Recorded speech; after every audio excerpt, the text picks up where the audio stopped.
Bismillahirrahmanirrahim. Assalamualaikum warahmatullahi wabarakatuh. Alhamdulillah. Wassalatu wassalamu ala rasulillah. Wa ala alihi wa sahbihi wa man sara ala hadihi wastanna bi sunnatihi ila yaumil qiyamah. Amma ba'd. Kaum muslimin, bapak-bapak, ibu-ibu, rekan-rekan yang semoga Allah Subhanahu wa taala senantiasa merahmati kita semua. Alhamdulillah, Allah berikan kita kesempatan untuk bisa menghadiri majelis ini.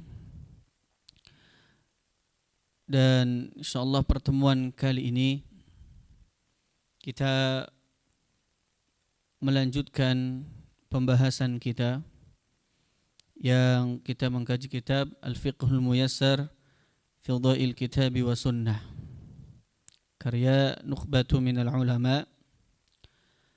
Sebelumnya kita sudah membahas bab kedua, yaitu tentang Al-Aniyah, wadah-wadah, bejana-bejana.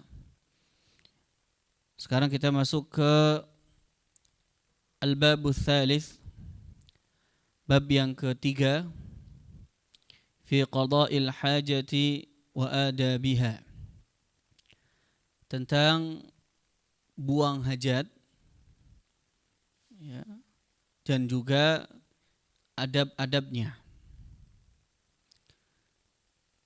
Wa fihi iddatu masail, dan di pembahasan kali ini, di bab ini itu ada beberapa permasalahan. Kata muallif, al-mas'alatul ula, permasalahan yang pertama kita bahas tentang al-istinja'u wal istijmaru wa qiyamu ahadihima maqam al-akhar. Tentang istinja, kemudian ada istilah istijmar, dan juga sesuatu yang bisa menggantikan kedudukan dari salah satunya. Al-istijma, yang pertama adalah al-istinja. Al-istinja. Apa itu al-istinja? Maka di sini dikatakan yang namanya istinja itu adalah izalatul kharij minas sabilaini bil ma'. Itu menghilangkan sesuatu yang keluar dari dua jalur menggunakan air. Itu istinja. Ya. Atau kita sering ucapkan dengan apa? Cebok. Ya. Maka istilah, ya, di dalam ilmu fikihnya adalah istinja. Ya. Menghilangkan sesuatu yang keluar, membersihkan sesuatu yang keluar dari dua jalur menggunakan air. Itu istinja. Lantas apa istijmar? Maka istijmar yaitu mashuhu bi tahirin mubah munqin kal hajari wa nahwihi. Yang namanya istijmar itu mengusapnya dengan menggunakan sesuatu yang suci. Ya, jadi syaratnya pertama dengan menggunakan sesuatu hal yang suci, mubah, dan mengusapnya dengan sesuatu hal yang mubah. Artinya, ya, dia didapatkan dengan secara halal. Munqin, yang memiliki sifat membersihkan. Sifat membersihkan ini biasanya apa? Yang dia bisa menyerap. Ya. Seperti apa? Seperti batu dan yang semisalnya. Ya. Maka di sini kita jelas mengetahui perbedaan antara istinja dan istijmar. Istinja itu kita membersihkannya menggunakan air. Sedangkan istijmar kita membersihkannya dengan mengusap, dengan mengusap ya, dengan media sesuatu yang tahir, mubah, mungkin. Yaitu suci diperoleh dengan mubah dan juga mungkin, yaitu ya memiliki sifat untuk membersihkan seperti menyerap. Wa yujzi'u ahaduhuma 'anil akhar, dan salah satunya itu sudah mencukupi. Ya. Maka yang di atas sudah dijelaskan wa qiyamu ahadihima maqamal akhar. Salah satunya itu kalau kita praktekkan salah satunya aja itu udah cukup. Ya. Jadi tidak mesti kemudian apa? Dua-duanya. Ya. Gak mesti kemudian orang ya dia misalnya menggunakan tisu. Misal dia beristijmar menggunakan tisu, maka cukup seandainya dia tidak menggunakan air. Boleh. Gak mesti harus digabung. Gak mesti kemudian pakai tisu juga, pakai air juga. Ini berdasarkan hadis Nabi SAW dari Anas radhiyallahu anhu, beliau berkata, "Kana Nabi sallallahu alaihi wasallam yadkhulul khala'." Ketika itu Nabi sallallahu alaihi wasallam memasuki khala', ya, tempat buang hajat. Fa ahmilu ana wa ghulamun nahwi ida ma'in wa anazah. Dan aku ya membawa, dan juga ada anak, ya, seorang anak yang seumuran denganku, itu membawa apa? Idawatan min ma, ya, tempat yang berisikan air. Wa anazatan, dan juga apa? Membawa tongkat. Fayastanji bil ma, dan beliau pun kemudian beristinja menggunakan air. Ya. Artinya di sini Rasulullah SAW hanya menggunakan satu cara, itu istinja tanpa istijmar. Ya. Tidak kemudian harus dua-duanya. Dan juga sebagaimana hadis yang diriwayatkan oleh Aisyah radhiyallahu anha dari Nabi SAW, beliau bersabda, "Idza dzaba ahadukum ilal ghaiti falyastatib bi thalathati ahjar fa innaha tujzi'u an." Jika salah seorang di antara kalian ingin pergi ke tempat buang hajat, ya, artinya setelah itu kemudian apa? Falyastatib bi thalathati ahjar, maka hendaknya dia mengusap dengan 3 batu. Ya, nanti akan kita jelaskan apa maksud dari thalathati ahjar. Fa innaha, maka sesungguhnya ketika dia udah mengusap dengan udah beristijmar tadi menggunakan batu, tujzi'u an, udah cukup bagi dirinya. Ya. Ini dalil juga bahwa ketika istijmar saja ya enggak ada masalah. Ya, misalnya ketika di pesawat, ya, hanya bisa beristijmar menggunakan tisu, ya enggak ada masalah, boleh. Ya. Tidak kemudian harus ya memaksakan diri menggunakan juga. Ya. Namun para ulama mengatakan wal jam'u bainahuma afdal. Menggabungkan keduanya, yaitu menggunakan air dan juga ya menggunakan usapan seperti menggunakan batu, tisu dan yang lainnya, ini lebih afdal. Ya. Jadi poin di permasalahan ini adalah kita boleh menggunakan salah satunya. Ya, silakan dipilih. Ya. Silakan dipilih menggunakan air atau menggunakan usapan, ya, dengan batu, tisu atau yang lain. Boleh salah satunya. Namun al-jam'u bainahuma afdal, menggabungkan keduanya itu lebih utama, lebih afdal. Ya. Wal istijmar yahsulu bil hijara aw ma yaqumu maqamaha min kulli tahirin munqin mubah. Dan istijmar itu bisa menggunakan media, ya, seperti batu, ya, atau sesuatu hal yang lain yang itu ya, posisinya ya bisa menggantikan batu.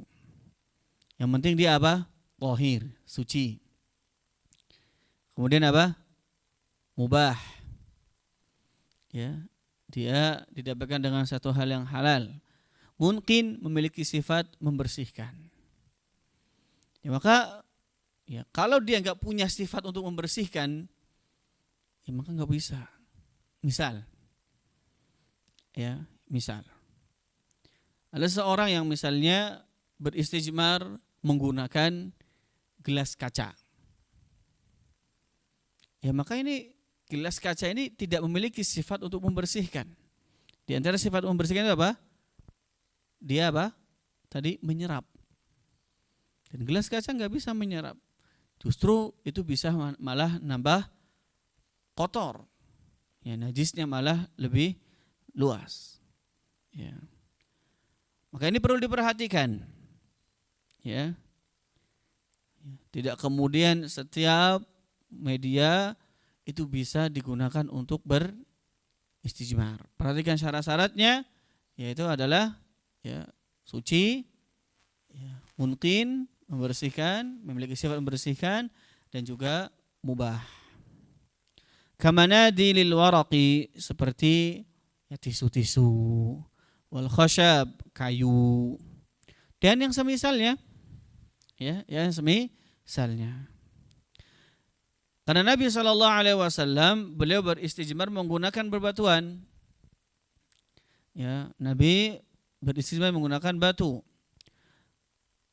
Maka fayulhiqu biha ma yumathiluha fil inqa. Maka diikut sertakan, ya, disamakan, ya, diikutkan apa-apa yang semisal dengan batu, ya, fil inqa, di dalam sifat, memiliki sifat apa? Memiliki sifat untuk ya, membersihkan.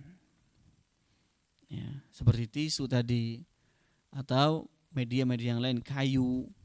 Ya, ini diperbolehkan. Yujzi'u fil istijmar wala yujzi'u fil istijmari aqallu min 3 masahat.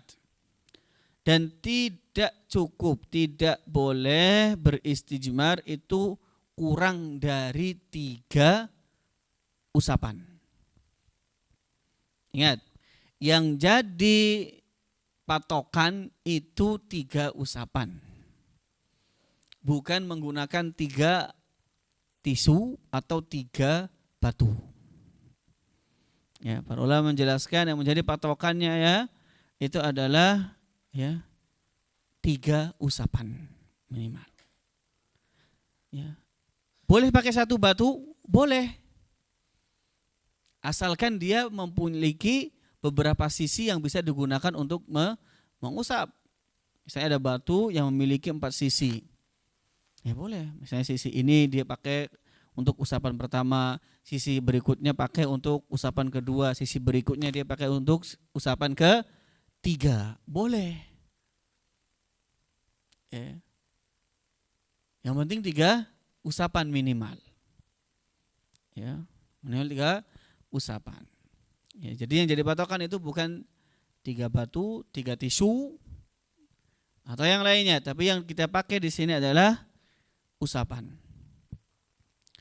Sebagaimana hadis dari Salman radhiyallahu an, ya, nahana yakni an-nabi, ya, Nabi melarang kita, kata Salman, Nabi itu melarang kita an nastanjiya bil yamin, untuk beristinja dengan tangan kanan, aw nastanjiya bi aqalli min 3 ahjar, atau beristinja ya kurang dari 3 ya batu. Maksud dari batu sini adalah ulama menjelaskan masahat, 3 usapan, wa an nastanjiya bi raji'in aw 'adhamin, yaitu kita juga dilarang beristinja menggunakan roji', kotoran-kotoran, dan juga kita dilarang untuk beristinja menggunakan tulang. Ya, hadis riwayat Imam Muslim. Kaum muslimin rahimani wa rahimakumullah. Al-mas'alatu tsaniyah, permasalahan yang kedua adalah tentang istiqbalul qiblati wastidbariha atau wastidbaruha hala qada'il hajah. Bagaimana hukum tentang menghadap ke kiblat dan juga membelakangi kiblat ketika kondisinya sedang buang hajat? Maka la yajuzu istiqbalul qiblati wala istidbaruha hala qada'il hajati fi sahra bila hailin. Maka di sini jelaskan enggak boleh ya seseorang itu menghadap kiblat atau membelakangi kiblat ketika buang hajat. Namun kondisi buang hajatnya itu kapan? Fis sahra'i bila hail.